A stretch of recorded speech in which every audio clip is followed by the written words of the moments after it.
Delphine, nous sommes ravis, nous sommes honorés que vous soyez ici. Qu'est-ce que c'est la magie Horviller qui fait que partout où vous passez, les salles sont pleines? Vous avez une explication? Si. C'est encore un coup du complottionniste, c'est ça? C'est comme la sortie du livre à cette date, on est très fort. Non. Est-ce que vous pensez que les gens qui viennent vous écouter sont des gens qui ont abandonné les institutions plus traditionnelles? Est-ce que vous faites venir un public différent, ou bien est-ce que vous faites le plein dans la communauté traditionnelle, ou les deux? C'est une bonne question. Je ne sais pas, en tout cas, la chose que je sais, c'est que depuis des années, ce qui me tient à cœur, en tout cas depuis que je suis rentrée en France, il y a de ça exactement 10 ans, c'est de créer des ponts, en fait, entre des mondes. J'avais même proposé il y a quelques années qu'on organise des dîners de ponts. Personne n'a suivi mon idée. Mais créer des ponts, je pense, c'est ce dont on a besoin aujourd'hui dans un temps où... il y a tellement de gens, et je comprends très bien pourquoi, qui ont envie de créer des murs très épais, des murs qui nous protègent, des murs qui nous séparent. C'est le propre des replis identitaires, du communautarisme dans lequel on vit maintenant depuis des années, et qu'on peut dénoncer autant qu'on voudra, mais en réalité, on sait exactement comment ils se renforcent, comment est-ce que les peurs, et souvent des peurs légitimes, le renforcent. Et dans ces temps-là, il faut se poser la question de comment on est quand même capable de construire des ponts avec l'autre, des ponts dans un dialogue interreligieux, bien sûr, mais comme vous le savez... comme moi, le dialogue intra-religieux, il est encore plus compliqué que le dialogue interreligieux, en réalité. Donc, il est aussi compliqué, peut-être. Oui, mais parfois plus, me semble-t-il. Donc, parce qu'à l'intérieur de la maison, c'est compliqué encore plus d'accepter ou de faire de la place à l'autre quand, d'une certaine manière, il habite chez vous, dans votre territoire, de votre point de vue. Et donc, moi, je m'efforce depuis des années, à travers, par exemple, la revue Ténois, que j'ai la chance de diriger, de faire intervenir, mais ce que vous faites aussi ici, à l'Écuge, des gens de dénominations, de sensibilités différentes, et puis aussi des gens qui ont une expertise particulière à apporter en dialogue avec la pensée juive. Moi, je trouve qu'on a la chance d'avoir dans notre communauté des talents particuliers, scientifiques, historiques, psychanalytiques, enfin des talents qui vont s'exprimer dans plein de domaines, mais on leur permet jamais d'entrer en dialogue avec la pensée juive. Et donc, moi, je trouve que c'est essentiel aujourd'hui de voir de quelle manière cette pensée juive traditionnelle, ce rapport au texte si particulier qu'est le judaïsme, il peut entrer en dialogue avec la diversité des expertises et des talents juifs aujourd'hui.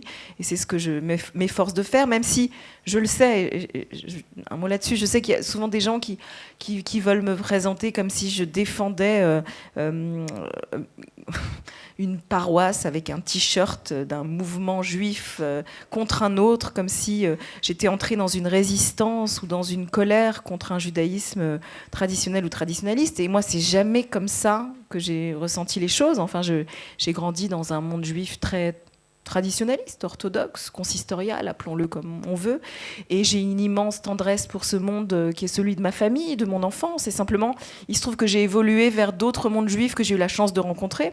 Et aujourd'hui, il m'importe de créer des dialogues entre ces ponts. Et je ne me reconnais jamais dans ces définitions. Parfois, les gens greffent sur moi comme étant, tout à coup, peut-être quelqu'un qui serait en colère contre des voix traditionnalistes ou en opposition ou en guerre contre d'autres voix de judaïsme. C'est absolument pas comme ça que moi j'inscris mon cheminement, en tout cas. Bon, donnez-moi 30 secondes, pour faire votre portrait, pour ceux d'entre vous qui vous connaissent de peu.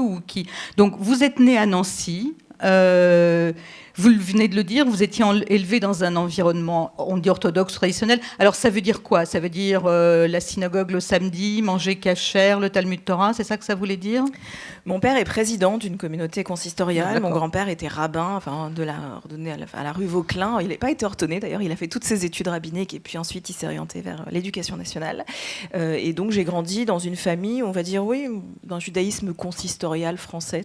J'imagine qu'à l'époque, il n'y avait qu'une seule synagogue dans votre ville. La question ne se posait même pas. La question ne se posait même pas. Elle ne se pose toujours pas, puisque j'ai grandi en Champagne, où la seule synagogue était celle de Reims, celle que je fréquentais. Et mon rabbin, c'était un certain Chaim Gorsia, qui était tout jeune, mais voilà. Bon, on continue.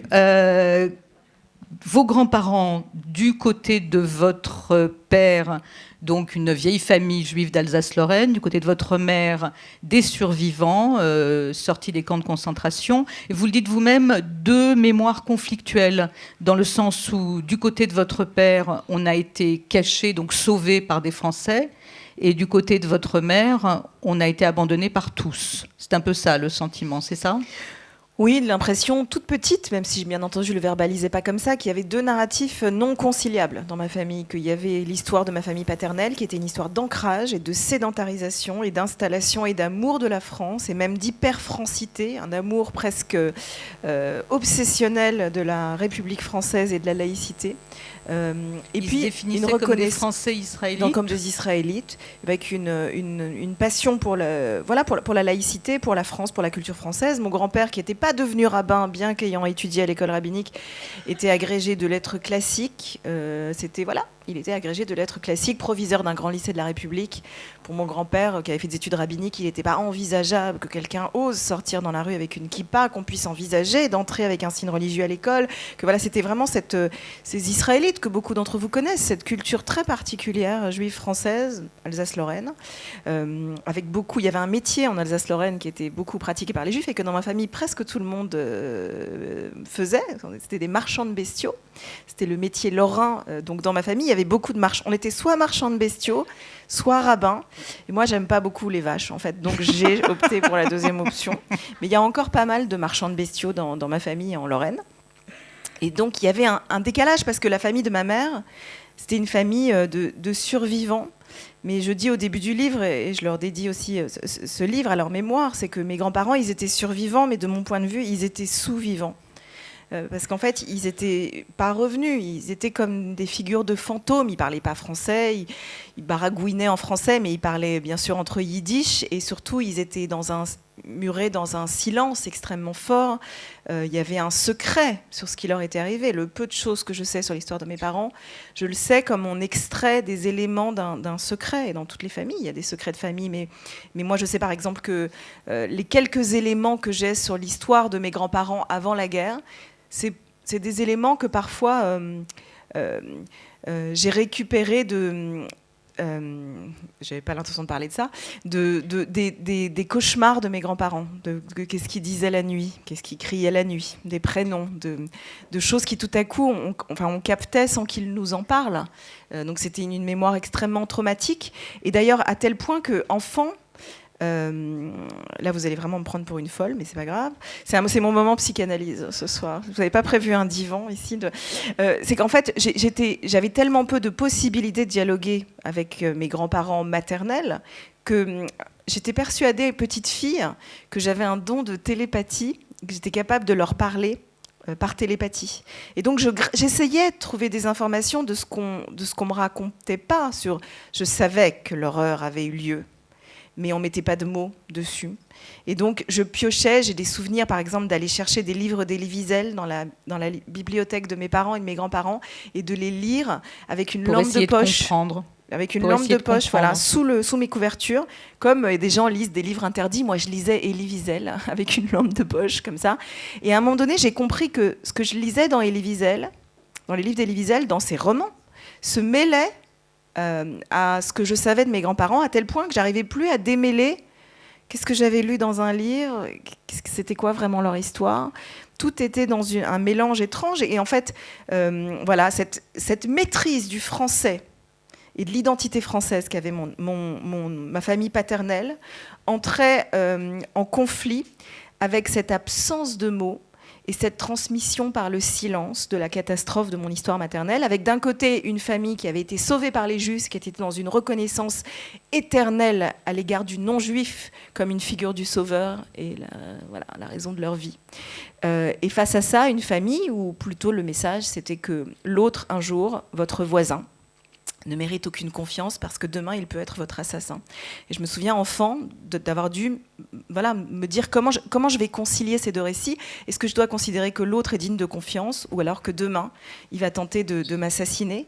Et en fait cette faille aujourd'hui, je m'en rends compte, mais il m'a fallu des années pour ça, a beaucoup à voir avec ce qu'a été mon cheminement et mon chemin vers le judaïsme. La question de comment on fait pour vivre au milieu de récits dissonants. Mais je crois que tout un chacun, juif ou pas, pourrait dire la même chose. Je crois que le chemin qu'on fait dans l'existence, c'est quand même un chemin sur les failles dissonantes de nos vies. On avance dans les failles, dans les ruptures, dans les inconsistances, dans les moments où il va falloir rendre cohérent des discours qui, mis l'un bout à l'autre ou à côté de l'autre, n'offrent pas de cohérence. Mais là où votre trajet est différent de celui de la plupart des gens, c'est que vous dites que ça vous a amené à l'étude des textes, parce que vous ne vouliez pas, je crois que vous dites dans une de vos interviews, que le judaïsme se résume à la mémoire de la Shoah. Oui. Avant de me mener à l'étude des textes, ça m'a menée en Israël, en réalité. À 17 ans, je suis partie vivre à Jérusalem.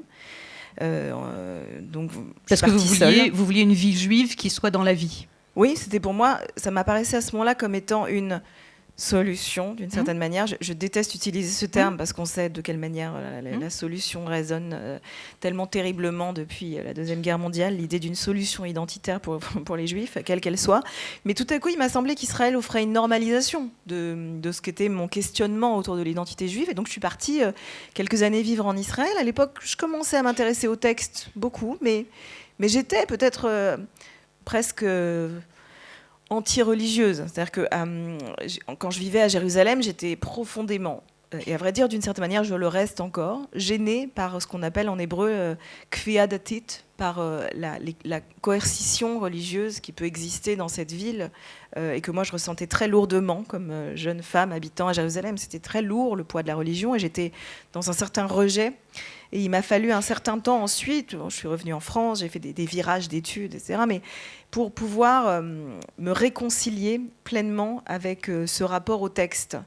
Et finalement trouver dans le texte mon lechaim à moi, c'est-à-dire ma possibilité de vivre un judaïsme ancré dans la vie, qui soit effectivement une possibilité de ne pas laisser cet héritage dramatique et lacrymal tout dire du judaïsme qui serait le mien, et l'inscrire dans la mémoire, mais pleinement dans la vie. Et le texte m'a permis de faire ça aussi parce que la relation juive au texte, l'exégèse, l'exercice rabbinique par excellence, c'est faire parler le silence. C'est vraiment regarder un texte et considérer qu'il y a un silence qui attend que le lecteur s'en empare pour le faire parler. Donc en fait, c'est un rapport particulier au silence, à la parole, et à ce qui n'est pas encore dit, mais qui attend que vous parliez, qui attend que vous lui permettiez de dire. Et en fait, d'une certaine manière, par rapport à tout ce que je viens de vous dire, il y a dans l'exégèse, pour moi, la possibilité de réconcilier ma famille qui a parlé et ma famille qui n'a pas parlé, d'une certaine manière. Bon, alors on va passer, à propos de texte, au vôtre. Le dernier, réflexion sur la question antisémite. Vous faites en gros un livre tous les 2 ans. Hein, on est d'accord? En tenue d'Ève, comment les rabbins font les enfants, en collaboration avec Rachid Benzine, des 1001 façons d'être juif aux musulmans, et donc cette fois-ci, réflexion sur la question antisémite. Alors, d'habitude, je les écris pendant mes congés maternité, mais j'ai décidé qu'au bout de 3 enfants, j'arrêtais, je continuais les livres, mais j'arrêtais les congés maternité. Ça, c'est pas forcément vous qui allez décider. Voilà. La première impression qui m'est venue en vous lisant, c'est que vous aimez l'écriture. Vous aimez jouer avec les mots. Alors, je ne parle pas simplement du réflexion sur la question antisémite ou en tenue d'Ève, mais par exemple, vous trouvez des sous-titres du genre antisémitologie ou encore Ésaü, un type au poil. Bon, vous aimez les jeux de mots. Pas drôle. Parfois moyens. Parfois excellents, parfois moyens. Je savais que j'avais raison de venir ce soir. Mais surtout, on sent une espèce de jubilation dans l'écriture. C'est juste ou c'est faux? Je crois que... Moi, je crois beaucoup à la puissance des mots, mais je crois qu'il n'y a rien en fait, de plus juif que ça. En réalité, le langage et l'humour ont été les piliers de la résilience juive. C'est-à-dire que, pour entrer d'une certaine manière directement dans le sujet, ce qui rend fou les antisémites, c'est que les juifs soient increvables. Et si, c'est vrai, c'est quand même pénible que les juifs refusent de crever d'une certaine manière. C'est-à-dire que quoi qu'il arrive dans l'histoire, il y a plein de civilisations qui ont eu quand même la politesse de disparaître. Et les juifs, non. Ils insistent, ils persistent. Voilà. Et en fait, ils sont increvables. Et il faut se poser la question, qu'est-ce qui fait que les Juifs sont increvables? Et moi, je suis persuadée que les mots ont quelque chose à voir avec ça. Qu'en fait, la capacité qu'ont eu les Juifs à jouer avec les langages et les mots et l'interprétation, à continuer à faire dire au texte, à continuer à se raconter autrement, à dire que l'identité juive n'a jamais fini de dire ce qu'elle est, et à raconter des blagues. Raconter des blagues, c'est pas juste pour passer le temps dans le judaïsme. On raconte des blagues parce que les blagues juives, elles ont plusieurs fonctions. D'abord, elles vous permettent de vous relever de la tragédie. C'est le mot noir du judaïsme, c'est une façon de se réapproprier la tragédie pour jamais être victime. Et puis, c'est une façon aussi, pour jamais être que victime.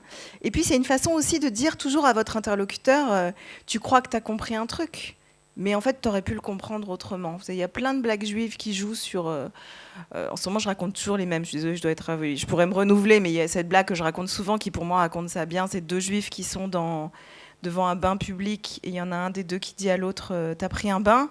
Et l'autre, il lui dit « Pourquoi il en manque un ?» Et en fait, vous comprenez bien, cette blague, qui aurait pu ne pas être juive, elle est juive parce qu'elle dit « Tu crois que t'as compris ?» Mais en fait, tu aurais pu le comprendre autrement. Et cette possibilité que, en fait, l'infini du dire, en fait, c'est le reflet de l'infini de l'être. On peut encore être. On peut s'inscrire dans une continuité, dans un changement, et ça, c'est le cœur même de l'exégèse. Et c'est vrai que moi, j'aime bien jouer avec les mots, parce que voilà, j'ai rien trouvé plus juif à faire. En tout cas, je trouve que c'est quelque chose qui... je trouve que souvent, les juifs, ils sont textés, d'une certaine manière, au sens... Enfin, ils sont reliés par un certain rapport au langage, même quand ils se situent très, très, très loin les uns des autres, dans le rapport à la pratique, dans le rapport à Israël, dans le rapport au texte, voilà, dans le rapport au rite. Il y a quelque chose dans le rapport aux mots quand même qui reste là. Avec tout ça, vous n'avez pas répondu à mes questions. C'est très rabbinique de ma part, vous en conviendrez. Donc je ne saurais pas si vous écrivez dans la douleur ou dans la joie. Ah non, j'écris assez dans la joie, c'est-à-dire que j'ai besoin de moi m'amuser quand j'écris, et j'essaie d'avoir le même rapport aux mots aussi quand j'écris des vrais Torah, des sermons, des paroles à la synagogue. Je me dis toujours qu'il faut essayer de ne pas s'ennuyer. Voilà. Moi, je me suis souvent ennuyée à la synagogue. Ne me dites pas si ça vous est arrivé aussi. Non, on ne vous le dira pas. Et je crois que quand je suis devenue rabbin, je me suis dit que j'allais essayer de faire que, dans la mesure du possible, je ne m'ennuie pas trop et que les gens ne s'ennuient pas trop en venant aux offices. Donc il m'importe dans la transmission de la Torah qu'il y ait toujours un aspect ludique, que ce soit quelque chose qui s'inscrive, oui, dans du lechaim, encore une fois, dans quelque chose d'assez joyeux. Dites-moi, j'ai encore une question avant qu'on en vienne au livre proprement dit. Il est sorti en janvier. Réflexion sur la question antisémite sort en janvier, ce qui veut dire que vous avez rendu le manuscrit à l'été, ou au printemps, ou en septembre, oui. En plus tard. Donc ça veut dire que vous y êtes mise il y a plus d'1 an. Oui. Donc, est-ce qu'il s'est passé quelque chose qui vous a amené à vous intéresser à la question de l'antisémitisme? Vous avez senti une vague qui montait, ou vous vous êtes dit, voilà, c'est un sujet que je n'ai pas abordé, qu'il faut aborder, le temps est venu. Qu'est-ce qui s'est passé? À vrai dire, je crois que j'ai toujours vécu avec cette question. Mais je suis sûre, comme beaucoup d'entre vous, j'ai toujours vécu avec cette question de comment ça se fait que ça revient tout le temps. Mais je crois qu'elle ressurgit dans ma vie. Alors, on a tous des dates en tête, des moments où tout à coup, cette question, ces dernières années, elle nous a explosé au visage. Moi, ça explose pour moi au moment de Carpentras. À ce moment-là, j'ai quel âge, 15 ans peut-être. Et en fait, il y a une espèce de conscience que moi qui étais tellement persuadée, et d'ailleurs je me souviens même l'avoir pensé et l'avoir dit, quelle chance on a d'être né dans une génération qui ne connaîtra pas l'antisémitisme, parce qu'on est beaucoup trop près de la Shoah, en fait. Un sentiment qu'on avait une espèce d'immunité, notre génération, qui était une naïveté totale. Mais je me souviens avoir pensé ça. Et puis tout à coup, Carpentras arrive. Et j'ai souvenir, je suis en voiture avec mon père, on écoute les nouvelles, manifestation pour Carpentras, la France est dans la rue. Et je me souviens de mon père qui gravement me dit c'est la chose la plus grave et terrifiante que j'ai vécue, moi qui suis née juste après la guerre. Et là, je prends conscience que, Apparemment, en fait, non, notre génération ne va pas y échapper. Et puis après, un saut dans le temps, et on pourrait nommer les uns et les autres, je suis sûre, à peu près les mêmes dates. Il y a bien sûr le début des années 2000, la montée de l'antisémitisme, personne n'en parle, les juifs en parlent, mais les autres ne veulent pas l'entendre, on dit qu'on est paranoïaque, on utilise d'autres mots pour ne pas en parler, l'importation du conflit israélo-palestinien, des tensions intercommunautaires, personne ne veut prononcer le mot antisémitisme, et surtout pas pour dire que ça viendrait de populations victimes de racisme. Elle-même, la gauche incapable d'en parler, enfin voilà, on peut rejouer toutes ces scènes-là, et puis ensuite 2006, Ilan Halimi, et on se retrouve dans la rue plus ou moins tout seul, et puis ensuite 2012, et là, sidération, parce qu'on ne se retrouve pas dans la rue, après Toulouse, qui est quand même quelque chose que jusqu'à aujourd'hui, on l'a tous quand même en travers de la gorge, qu'est-ce qui fait qu'à ce moment-là, on n'est pas dans la rue ? Alors il y a la campagne présidentielle, il y a une sidération, mais enfin toujours est-il que ensuite, fast forward, on avance très vite, on arrive à 2015, hyper cachère, Charlie Hebdo hyper cachère, et là tout le monde est dans la rue, mais pour Charlie Hebdo, bien sûr, voilà, parce qu'en fait les Juifs à ce moment-là, eux, entre-temps, il y a eu 2006 et 2012. Donc au moment où toute la France est dans la rue, eux, les Juifs, ils arrivent avec ce passif quand même de tiens, 2006 on était tout seul, tiens, 2012 il y avait personne, donc 2015, s'il y avait eu que nous, il n'y aurait rien eu. Enfin, tout ce subtexte, tout ce sous-langage qu'on a tous à l'oreille mais qu'on ne verbalise pas. Et en fait, toutes ces années, ça nous accompagne. Et moi, je me mets à enseigner à ce moment-là beaucoup de choses. Je me mets à réfléchir beaucoup à la question de l'antisémitisme dans le texte. Et c'est des sujets que j'ai enseignés beaucoup à la synagogue ces dernières années, notamment dans les ateliers que chaque mois j'organise. Je mène maintenant des ateliers qui s'appellent les ateliers Ténois, qu'on se réunit une fois par mois, on étudie les textes, et depuis finalement un moment déjà, je propose aux gens d'étudier ça du point de vue des textes. Comment est-ce que... Alors ça ne veut pas dire, on va sans doute en parler maintenant, ça ne veut pas dire que les Juifs ils aient dans leur texte une explication à l'antisémitisme, mais c'est intéressant de voir comment l'exégèse rabbinique, très tôt, elle s'intéresse à pourquoi ça surgit, mais surtout dans quel contexte ça surgit. Et comment, d'une certaine manière, on se prépare à ce que ça surgisse, parce que les rabbins nous disent ça surgira. Ne vous inquiétez pas, ça surgira, on ne va pas s'en débarrasser. Et donc, je m'y intéresse, et voilà, ensuite, bien évidemment, l'année dernière, il m'est apparu tout à coup comme une urgence qu'il fallait, il fallait l'écrire, mais il fallait l'écrire sous une forme qui serait accessible à tous, et surtout qui serait grand public, et que ce ne soit pas un livre judéo-juif, même si on parle d'exégèse, parce que moi, j'ai la conviction que ce que les rabbins offrent aussi au monde, c'est certaines clés de résilience. C'est-à-dire qu'ils nous disent, voilà, tu ne vas pas t'en débarrasser de l'antisémitisme, mais je vais te donner des clés de survie, d'une certaine manière, des choses qui se transmettent entre les générations pour s'en relever. Et je trouve que dans un temps où on est assassiné par la compétition victimaire, je trouve extrêmement important qu'on soit capable de raconter comment la culture juive, elle trouve des clés pour ne pas se raconter son histoire, simplement sur le mode de la victime, mais pour enseigner comment on reste acteur et actif face à ce qui nous arrive, et qu'on est capable de rester dans de la verticalité. Mais vous choisissez par le titre et parce que vous en dites dans les médias, d'adresser ça, de renvoyer la balle à l'autre camp. Vous dites, les réflexions, la question antisémite, c'est pas notre problème, c'est le vôtre. Donc vous commencez tout de suite en disant au monde extérieur, je vous renvoie le miroir, c'est vous que ça concerne d'abord.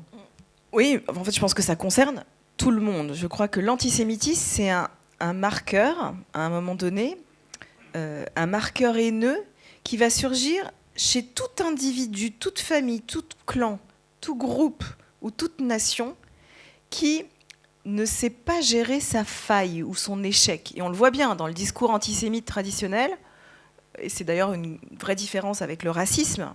Il y a une haine de l'autre dans l'antisémitisme, mais elle est plus complexe que celle du racisme. Le racisme, je déteste l'autre parce qu'il est autre, parce qu'il est moins que moi. Il n'est pas comme moi, il n'est pas aussi civilisé que moi, il n'a pas le bon accent, la bonne couleur. Dans l'antisémitisme, c'est plus compliqué parce que je le déteste, parce qu'il est à la fois, le juif, il est comme moi et il n'est pas comme moi. Il me ressemble, mais il ne me ressemble pas complètement. Je peux le différencier, mais en même temps, ce qui est encore plus exaspérant, c'est quand je ne peux pas le différencier. Vous savez, ces gens, par exemple sur Internet, qui traquent les juifs, ils veulent savoir si leur voisin est juif, si le Premier ministre est juif, si la femme du Premier ministre est juif. Il y a quelque chose d'insupportable chez le juif, c'est qu'il est comme moi, mais il n'est pas comme moi. Donc en fait, il est une figure du même et de l'autre, et parce qu'il mêle la figure de la mêmeté et de l'altérité, en fait, il renvoie tout un chacun à l'autre qui existe en lui, au fait qu'il y a quelque chose dans notre identité qui est altéré au sens étymologique du terme. Il y a de l'autre dans qui on est. Et en fait, à chaque fois qu'un individu, un groupe, un clan ou une nation ne peut plus tolérer de se raconter son histoire avec de l'autre en soi et veut se raconter son histoire comme une histoire non poreuse, c'est-à-dire vraiment une histoire de frontières fixes, de quelque chose qui se conserve, de quelque chose de pur, de non contaminé ou d'authentique, eh bien vous pouvez être sûr que tout de suite le motif antisémite va surgir, parce qu'on s'imagine qu'en excluant le juif qui représente cette porosité de l'autre en soi, eh bien, on a l'illusion qu'en se débarrassant de lui, on retrouve une authenticité. Voilà, on retrouve une façon authentique d'être soi. C'est la raison pour laquelle on accuse toujours les juifs de la même chose. On les accuse de représenter la porosité du monde, de représenter la contamination, l'impureté. Sales juifs, c'est ça que ça veut dire. Soit eux sont sales et représentent la vermine, la contamination, soit ils sont ceux qui facilitent la contamination. Vous voyez, quand l'assassin de Pittsburgh il rentre dans cette synagogue pour assassiner les fidèles, qu'est-ce qu'il dit ? Il dit les juifs, c'est ceux qui permettent aux caravanes de migrants d'envahir le territoire américain. Donc en fait, c'est un motif antisémite traditionnel. Soit les juifs sont sales, soit c'est eux qui font rentrer la saleté. Ça, c'est un motif classique. L'autre motif classique, c'est que l'antisémite, il va reprocher aux juifs d'avoir ce que lui aurait dû avoir, d'être ce que lui aurait dû être, de posséder ce que lui aurait dû posséder. Donc le juif lui usurpe une place qui, de droit, aurait dû lui revenir. Et donc il y a un thème récurrent d'envie et de jalousie, où tout à coup le juif incarne ce dont on m'a dépossédé, ou d'une certaine manière la faille. Il y a une faille, on voit bien sur la couverture, on a décidé de mettre cette faille qui traverse la couverture. Il représente la faille ingérable de l'existence. Daniel Sibony a magnifiquement écrit là-dessus dans l'énigme antisémite, que peut-être certains parmi vous ont lu et que j'ai repris en partie dans ce livre. La question de la faille, l'antisémitisme. Et c'est en ça, pour répondre à votre question, pour que vous ne m'accusiez pas de ne pas avoir à nouveau répondu à cette question, c'est que je pense que ce que j'essaie de montrer, c'est que ça menace tout un chacun, en réalité. Donc, c'est bien entendu que ça n'a rien à voir avec les juifs. C'est assez évident. L'antisémitisme n'a rien à voir avec les juifs. Peu importe comment vivent les juifs, ça ressurgira. Que les juifs ne soient pas intégrés ou qu'ils soient intégrés, qu'ils vivent avec les autres ou qu'ils vivent à part, qu'ils soient dans un ghetto ou qu'ils soient assimilés, ils seront haïs parce que, en réalité, ça n'a rien à voir avec eux et tout à voir avec une incapacité de la psyché antisémite à un moment très particulier de gérer cette crise, cette incomplétude. Et on voit comment on est exactement là-dedans aujourd'hui, et on l'est tout azimut. C'est-à-dire que si vous tendez l'oreille, cette obsession de l'authenticité, vous l'entendez dans le discours politique de l'extrême droite, mais ça, c'est pas une surprise. L'extrême droite dit depuis toujours que on est pollué ou contaminé, on n'est plus vraiment authentique parce qu'on a été envahi par de l'étranger ou de l'étrangeté, et qu'il faut se débarrasser de cette altérité-là pour redevenir soi-même. C'est un discours qu'on entend beaucoup dans la gauche aujourd'hui, et à l'extrême gauche aussi, surtout dans cette extrême gauche qui se dit post-coloniale, qui développe une rhétorique, par exemple la rhétorique des indigènes de la République est exactement celle-là. Ils vous disent, pour être authentiquement indigène, il faut se décontaminer ou se débarrasser de cette pollution de l'Occident ou de la blanchitude, ou de tout ce que le colonialisme a pu contaminer en nous pour redevenir authentiquement nous-mêmes.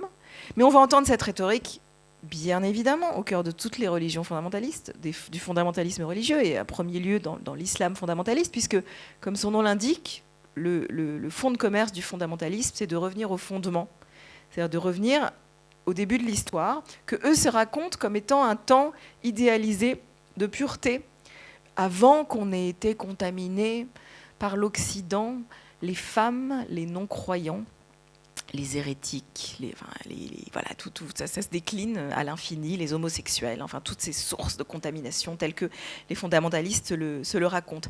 Et donc on est pris en étau au cœur de tous ces discours en quête d'authenticité, et le point commun, l'union que ces obsédés, moi j'appelle ça dans le livre les intégristes de l'intégrité, le point commun qu'ils vont avoir, en fait, c'est la haine du juif parce qu'il incarne l'impossible authenticité pour eux. Alors, justement, un des thèmes, mais un de vos thèmes, pas seulement dans ce livre, c'est que ce qui fait l'identité juive, c'est la rupture, c'est la faille, c'est l'incomplétude. Vous citez par exemple le fait qu'Abraham devient Abraham quand il quitte, sur ordre de Dieu, quand il quitte son pays. Vous parlez de Moïse qui lui aussi sort d'Égypte. Vous dites, et vous parlez de Mardoché, le premier juif cité dans les textes, pareil. Donc, c'est quoi? C'est l'exil, c'est le fait de ne pas définir son identité par rapport à un lieu qui vous paraît spécifique au judaïsme? En fait, le modèle identitaire juif est le contraire de ce qu'on entend par une identité aujourd'hui. C'est-à-dire que quand vous prononcez ce mot identité qui est tellement à la mode, vous l'entendez, l'identité, elle suggère que vous êtes fidèle à vous-même quand quelque chose en vous se reproduit à l'identique. C'est ça l'identité, c'est qu'il y a en vous de l'identique. Et en fait, le paradoxe du judaïsme et sa complexité, c'est qu'il n'arrête pas de dire que pour assurer la transmission, il faut qu'il y ait suffisamment d'inchangé et suffisamment de changé. C'est-à-dire qu'il faut qu'on soit suffisamment capable de transmettre quelque chose, mais pour que ça reste en vie et que ça soit increvable, eh ben, il faut que quelque chose de l'ordre d'un départ et d'un arrachement se rejoue à chaque génération. Alors bien sûr, c'est l'histoire d'Abraham. En fait, Abraham, c'est qui dans la tradition? C'est notre papa. D'ailleurs, il s'appelle Avraham. C'est la figure du père par excellence. Et ce qui est troublant, c'est que Abraham, il est Abraham, le père, parce qu'il est parti de chez son père. Donc en fait, la figure du père qu'on s'est choisie, c'est quelqu'un qui a envoyé bouler son père. Je ne sais pas si vous percevez le paradoxe, c'est presque une blague juive. En fait, Abraham, c'est quelqu'un qui part de chez lui, et alors il devient un hébreu parce qu'il s'est mis en route. Et c'est le contraire de l'histoire d'Ulysse. Ulysse, il doit retourner à Ithaque, et Abraham, il ne doit jamais retourner à Ur en Chaldée. C'est-à-dire qu'en fait, l'identité hébraïque dont on se revendique, qui est une sorte de proto-identité juive, c'est l'identité de celui qui s'arrache, comme disent les jeunes. Allez, je m'arrache. Voilà. En fait, c'est quelqu'un qui est capable de sortir du lieu de sa naissance, d'emmener avec lui, quand même, d'une certaine manière, le monde d'où il vient, mais pour le transformer, pour en faire quelque chose de radicalement différent. Et c'est raconté encore tous les ans à Pessah, ou chaque semaine dans le Kiddush, Zecher leYetziat Mitzrayim, un souvenir de la sortie d'Égypte. Pourquoi on active un souvenir de la sortie d'Égypte? La sortie d'Égypte, c'est pas l'histoire de papa, c'est l'histoire de maman. Pas besoin d'aller chercher du côté de Freud. Pour ça, on s'est aussi débarrassé de maman, puisque l'Égypte, c'est la matrice du peuple. C'est là qu'on est né. Et le problème de l'Égypte, c'est que même chose, on en est sorti et qu'il ne faut surtout pas y retourner. Parce que maman, elle vous enfermait dans cette matrice. C'est pas très sympa pour les mères. Mais à un moment donné, voilà, il a fallu briser la poche des os et traverser la mer et naître et se mettre en route vers la terre promise. Et en fait, toutes nos histoires sont des histoires de rupture ou de non-rupture. C'est très compliqué. Vous voyez, par exemple, le vendredi soir, j'avais beaucoup écrit là-dessus, dans le livre « Comment les rabbins font les enfants », qui était de livres précédents. Le vendredi soir, quand on bénit les enfants dans le judaïsme, on leur dit quelque chose de très étrange. On pose la main sur leur tête et on dit « Puisses-tu être comme Éphraïm et Ménaché ?» C'est les fils de Joseph, vous savez. Et c'est étrange, a priori. On dit à nos enfants « Puisses-tu être comme les personnages secondaires de la Bible ?» Pourquoi on leur souhaite pas d'être David et Abraham? Non, on leur dit puisses-tu être comme Éphraïm et Ménaché. C'est pas qu'on est particulièrement modeste ou qu'on a des ambitions limitées, mais c'est, disent nos sages, parce qu'il faut chercher du côté des noms de ces personnages. Éphraïm et Ménaché. Ménaché, c'était le premier-né.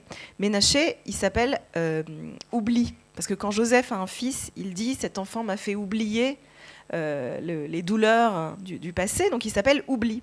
Et Éphraïm, ça vient du mot bri, le fruit. En fait, quand son fils Éphraïm naît, il dit j'ai fructifié sur cette terre, et il appelle son fils Fructifie. Donc Joseph, il a deux fils qui s'appellent Oubli et Fructifie. Et c'est joli. Et quand on bénit nos enfants le vendredi soir, on leur dit exactement ça. On leur dit pss, pss, pss, approche, approche, approche. Viens tout près, tout près, tout... Et on pose la main sur leur tête. Donc on est en train de leur dire bouge pas d'ici, reste là, reste bien près de moi. Mais au moment où on pourrait leur donner comme message cette idée de t'as pas intérêt à t'éloigner, eh ben on leur dit oublie et fructifie. Ça veut dire, on leur dit il faut que tu te souviennes d'une certaine amnésie. Et ça, c'est une clé un secret de la transmission juive. Il faut être capable, c'est une chanson de Gainsbourg qui dit ça, souviens-toi de m'oublier.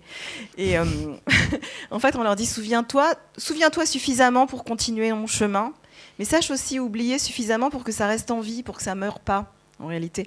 Et cet équilibre subtil, même chose, il clash complètement avec la définition que tant de gens ont de l'identité, comme du pas touche, pas bouger. Voilà. En fait, c'est le contraire, l'identité juive. Si j'avais 3 heures, si je pouvais vous garder 3 heures, j'aurais plein de questions, mais je vais vous en poser une dernière avant de passer le micro à la salle.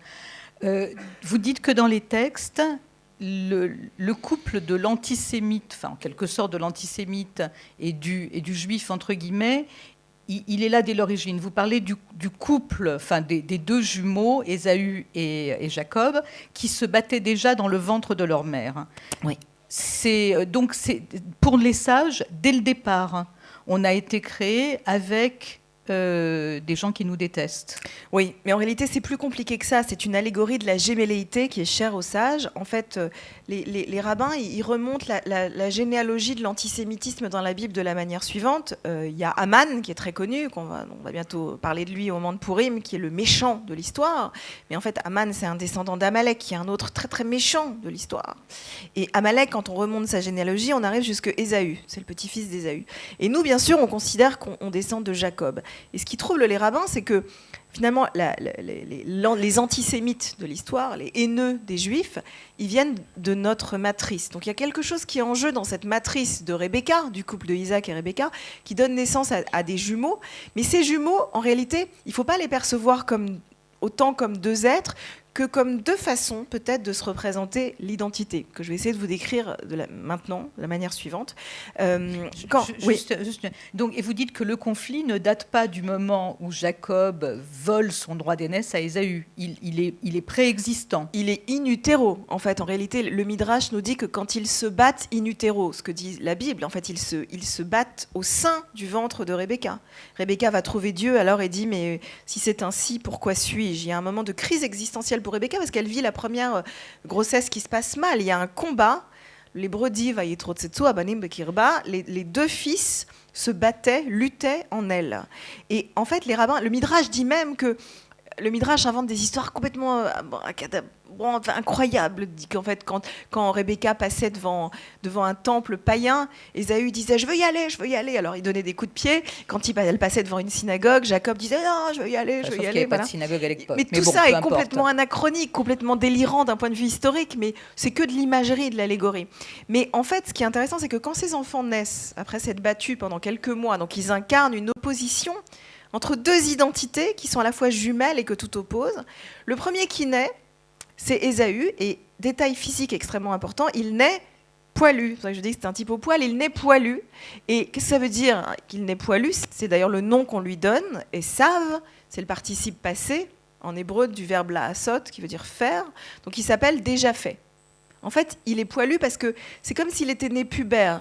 Il est né déjà fini. Il ira nulle part, il est comme il est poilu, il est déjà tout fini, tout prêt, Ésaü. Et c'est comme ça qu'il s'appelle. Et juste après, naît son frère, son jumeau, qui s'appelle Yaakov, qui lui a un nom, pour ceux qui sont hébraïsants parmi vous, qui est un futur. Ça commence par Yod, vous savez, c'est la marque du futur. Il s'appelle, littéralement, Yaakov, c'est talonner, au sens de suivre de très près. Donc, il talonne son frère, mais ça veut dire il talonnera. Donc, Jacob, il a un nom au futur, c'est talonner au sens de suivre quelqu'un. Je te talonne, je te suis. Donc, si vous voulez, Rebecca et Isaac ont 2 fils.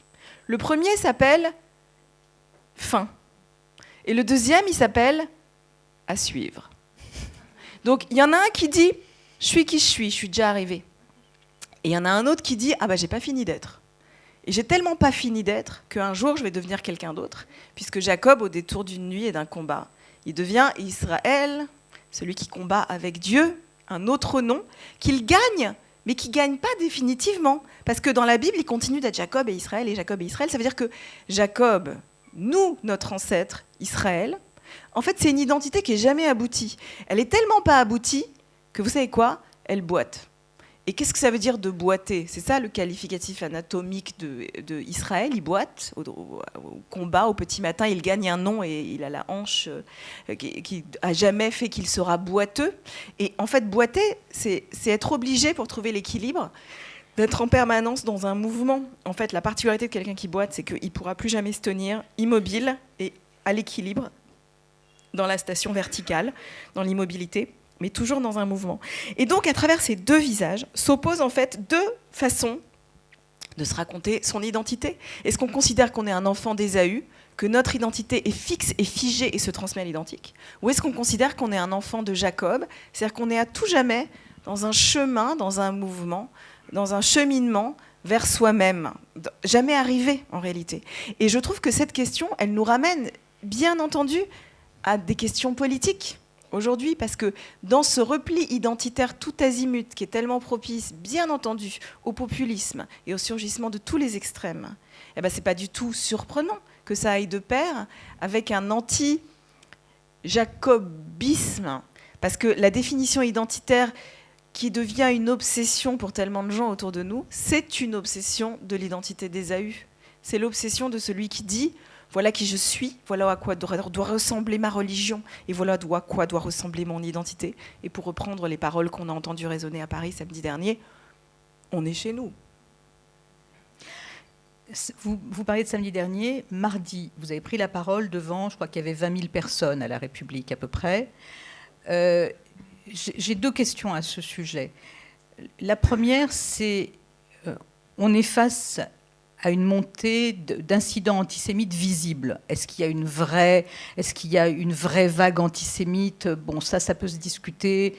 Les 74%, c'est un chiffre sujet à caution. Mais comment est-ce que nous, on peut mesurer et est-ce qu'on peut mesurer le danger réel et la réaction qu'il faut qu'on ait? Est-ce qu'il faut qu'on parte en vrille, qu'on commence tout de suite à se dire ça y est, tout recommence, ou est-ce qu'il faut qu'au contraire on regarde ça avec distance? Ça, c'est la première chose. Et la deuxième chose, je vous pose deux questions en une parce que comme ça ce sera fait. La deuxième chose, c'est je crois que c'est la première fois qu'une représentante du judaïsme libéral, même si vous ne voulez pas qu'il y ait des histoires de clochers, est amenée à être la parole publique de la communauté juive. Est-ce que c'est un tournant, ça, pour vous? Et est-ce que c'est important? D'accord, je vais essayer de répondre à la première, vous me rappellerez la deuxième si j'oublie, parce que je suis fatiguée, je retiens les trucs 10 secondes, et puis après... Je la rappellerai. Ouais. C'était quoi la première? C'était aidez-nous à mesurer la réalité de ce qui se passe. Alors, la situation dans laquelle on est, chers amis, est très compliquée. Parce qu'on ne sait pas comment raconter ce qui nous arrive. Moi, je vais vous donner un exemple, une anecdote. Quand mon livre est sorti, la semaine où mon livre est sorti, certains parmi vous l'ont peut-être vu, il y a eu un incident anecdotique, a priori. Il y a une dame qui était en train de lire mon livre dans le métro, sur la ligne 8. Et en fait, quelqu'un est rentré dans la rame de métro, un monsieur qui lui a dit « Dégage, sale juive !» et qui a attrapé le livre et qui l'a déchiré devant tout le monde. Voilà. Et cette femme a pleuré, était très choquée, elle est rentrée chez elle, elle a fait un post sur Facebook, et ce post, très vite, est devenu viral. Elle racontait que donc son livre avait été déchiré et qu'elle en avait acheté un autre, ce qui était très sympathique de sa part. C'était pour doubler les ventes, voyez.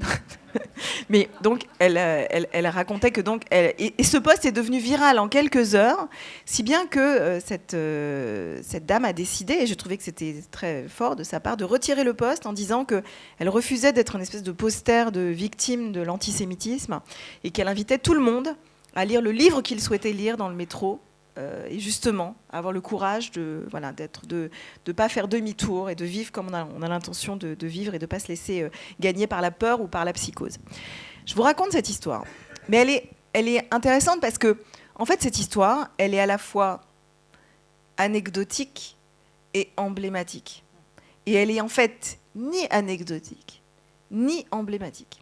Quand je l'ai raconté, cette histoire, c'était intéressant, je l'ai raconté j'étais invitée devant un groupe de journalistes américains, de la presse américaine à Paris, je leur raconte cette histoire, immédiatement je vois dans leurs yeux, incroyable, je vois le journaliste du New York Times, et je vois dans ses yeux qu'il se dit, je vais faire une, je vais dire, À Paris, voilà, à Paris, les Juifs ne peuvent plus lire de livres dans le métro. Et en fait, donc tout de suite, je me suis adressée à lui. Je lui ai dit, voilà, plusieurs possibilités vous sont données. Soit vous racontez cette histoire comme ça, et en fait, c'est faux. C'est pas le reflet de la réalité. Parce que vous et moi, vous le savez, en réalité, au quotidien, il y a ces événements, mais on continue quand même à vivre comme ça. On ne peut pas raconter que notre vie, c'est que dorénavant, on longe les murs et qu'on se cache. Et c'est pas complètement vrai. Mais à la fois, c'est pas complètement faux. Et ne pas raconter cette anecdote n'est pas non plus la vérité. Et donc, on est mis face à ce dilemme très particulier qu'en réalité, on ne sait même plus comment raconter notre histoire. De quelle manière ce qu'on vit aujourd'hui, et ce que certains appellent des micro-agressions, doivent être racontés comme emblématiques et potentiellement créer une psychose qui va inhiber l'action, ou bien ne doivent pas être racontés, mais à ce moment-là, on participe à une mystification et un mensonge général. Donc on est tous mis face à ces responsabilités, particulièrement d'ailleurs les journalistes, je crois, dans la façon dont ils vont raconter ce qui se passe. Je n'ai pas de réponse, vous l'entendez bien. Je vous dis simplement qu'il y a une problématique aujourd'hui de langage, de comment on raconte les choses. Il n'y a même pas juste une problématique de langage, il y a une problématique d'écoute. Moi, vous savez, ce qui me fascine le plus depuis samedi dernier, d'ailleurs, je pense qu'à un moment donné, je vais écrire quelque chose là-dessus, c'est la problématique de ce qu'on entend et de ce qu'on n'entend pas. Au moment où Alain Finkielkraut se fait agresser, l'après-midi de son agression, je ne sais pas vous, le lendemain de son agression, je ne sais pas vous, mais moi j'ai dû recevoir de 50 personnes différentes le message « Réécoute, réécoute, réécoute », à la 20e seconde, on lui dit « sale juif ». Non, c'est à la 14e. Non, c'est à la 18e seconde. Et les gens frénétiquement se sont mis à écouter, est-ce qu'on a dit sale juif, est-ce qu'on n'a pas dit sale juif, et chaque média y allait de son commentaire, comment avez-vous pu oser dire qu'on a dit sale juif alors qu'on n'avait pas dit sale juif. Bon, on avait dit plein d'autres trucs, sale race, voilà, c'est-à-dire, il y avait plein d'autres mots, ouais, mais il fallait savoir, avait-on dit le mot juif. Au même moment, Ingrid Levavasseur se fait éjecter du meeting de façon très violente, cet après-midi même, la même après-midi, et moi j'écoute le film, et je l'ai encore réécouté cet après-midi. Et moi, j'entends « Enlève ton gilet, sale juive ». Il y a des gens qui disent qu'ils auraient dit sale pute. Alors, les gens font une enquête le lendemain. Non. Effectivement, le quotidien dit qu'après avoir réécouté et testé, en fait, non, on aurait plutôt dit sale pute et pas sale juif. Mais ce qui est extrêmement... Moi, je l'ai encore réécouté aujourd'hui, moi, j'entends sale juive. Mais ce qui est vraiment intéressant derrière ça, c'est que les gens passent un temps fou autour du mot juif. C'est-à-dire que le mot juif agit aujourd'hui dans la société comme un fantôme. Comme quelqu'un qui dirait « j'ai vu un fantôme » et quelqu'un dirait « moi aussi, j'ai vu le drap bouger, j'ai vu le rideau bouger, est-ce que tu as vu le... » Mais non, c'était juste le vent. Non, je t'assure qu'il a vraiment bougé, c'était bizarre, la fenêtre était fermée. Enfin voilà, on a l'impression d'assister à un truc, une scène pratiquement de l'exorciste. On est tous en train de se demander est-ce qu'on l'a entendu, pas entendu. Il y a une obsession nationale autour du terme. Et ça, c'est extrêmement intéressant. À côté de ça, et c'est intéressant pour ça le débat autour de l'antisionisme, quand on dit sale sioniste, eh ben, là, il n'y a pas de question. C'est-à-dire que ça passe comme une lettre à la poste, d'une certaine manière. Et c'est intéressant parce que moi, ce que j'arrête pas de dire maintenant depuis quelques jours, c'est que le moment intéressant du débat sur le sionisme et l'antisionisme, c'est que moi, je pense qu'à l'instant, à la seconde où quelqu'un dit qu'il est antisioniste, il faut dire « stop, qu'est-ce que tu veux dire par là ?» Enfin, on imagine mal Finkielkraut face au gars qui était en train de l'insulter, leur dire « vous êtes gentil, mais bien sûr. Quelle est votre définition du sionisme ?» Bien sûr. Alors, merci. Alors, l'exception à ça, c'est quand ça se passe pendant une agression. Je suis bien d'accord. Mais quand vous êtes dans un débat serein, malheureusement, auquel on assiste, des débats dans les médias, tout à fait respectables, des débats de société, ou des dîners, et les gens parlent...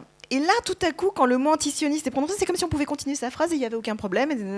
Et il y a un cachet de respectabilité, un vernis de moralité, d'une certaine manière, même antiraciste, on le voit, qui n'est pas interrogé. Et je trouve que c'est très intéressant, cette problématique du malentendu, littéralement, auquel on assiste aujourd'hui, autour du mot juif, qu'on entend mais qu'on n'entend pas, que les juifs depuis des années entendent partout. Moi je le dis, je le cache pas, c'est-à-dire que l'ambiance que nous vivons depuis des années a fait, et dites-moi si vous êtes dans mon cas, que je ne compte pas le nombre de fois où je passe dans la rue, près d'une terrasse, et j'entends des gens qui parlent des juifs. Mais peut-être qu'ils ne parlent pas des juifs. Mais c'est comme si mon oreille, j'avais développé des antennes. Certains diront c'est une paranoïa. Mais je ne crois pas. Je crois que beaucoup d'entre nous ont pris une certaine habitude d'aiguiser l'écoute, de tendre l'oreille et d'entendre parfois ou de voir apparaître, ou d'entendre tout à coup, quand on parle d'antisémitisme, quand on parle de juifs, on a développé, je dirais contraint et forcé, une sensibilité particulière. Et je pense qu'il faut vraiment être à l'écoute de ça. Je donnerai un dernier exemple. C'est que j'ai écrit donc un article dans Le Monde il y a quelques jours pour parler des Gilets jaunes et de la montée des expressions antisémites. Et je disais que, bien entendu, le mouvement des Gilets jaunes, même s'il n'est pas antisémite en son centre ou dans sa motivation première, il est bien forcé de reconnaître qu'il a réussi à créer un moment politique, un espace politique qui, comme tout espace, permet que s'y engouffrent des discours potentiellement antidémocratiques, haineux et anti-républicains. Et que donc ça crée pour les Gilets jaunes une conscience et la responsabilité d'une vigilance particulière par rapport à ce qui s'engouffre, parfois malgré eux, je suis prêt à l'entendre, à l'intérieur de ce mouvement. Et donc j'ai dit que, de mon point de vue, quand on commence à accepter ou même à revendiquer un discours de culpabilité des riches, de culpabilité des élites et de complot des puissants, on ne peut pas faire semblant de ne pas entendre que cette rhétorique fut tout au long de l'histoire celle de l'antisémitisme. Et qu'en utilisant ces mots, que ça vous plaise ou pas, eh bien vous ouvrez une boîte de Pandore qui est le registre traditionnel de l'antisémitisme à travers l'histoire. Et là, des gens m'ont écrit, des Gilets jaunes, notamment pas mal, m'ont écrit en disant « mais n'importe quoi !» Et là, ils ont retourné l'accusation de façon très intéressante. Ils m'ont dit « comment ça ? Vous dites que quand on dit riche, vous entendez juif, mais c'est vous qui êtes antisémite. » Et là, c'est extraordinaire parce que, en fait, vous vous retrouvez face à un argument infalsifiable. Pour moi, c'est exactement le même argument que quelqu'un qui irait voir un psychanalyste, on va dire, voilà, et qui ferait un lapsus sur le divan, et le psychanalyste lui dirait « vous avez fait un lapsus », et la personne dirait « non, moi je suis fatiguée, mais par contre vous avez quand même des oreilles un peu... Voilà. » C'est-à-dire qu'en fait, c'est quelqu'un qui prononce des mots et qui veut pas qu'on lui dise « attention à ce que tu es en train de dire, écoute ce que tu es en train de dire, Shema. Schéma, gilet jaune. » Voilà. Écoute ce que tu es en train de dire. Et l'autre vous dit, mais non, moi j'ai rien dit, c'est toi qui me prêtes des attentions qui ne me sont pas les miennes.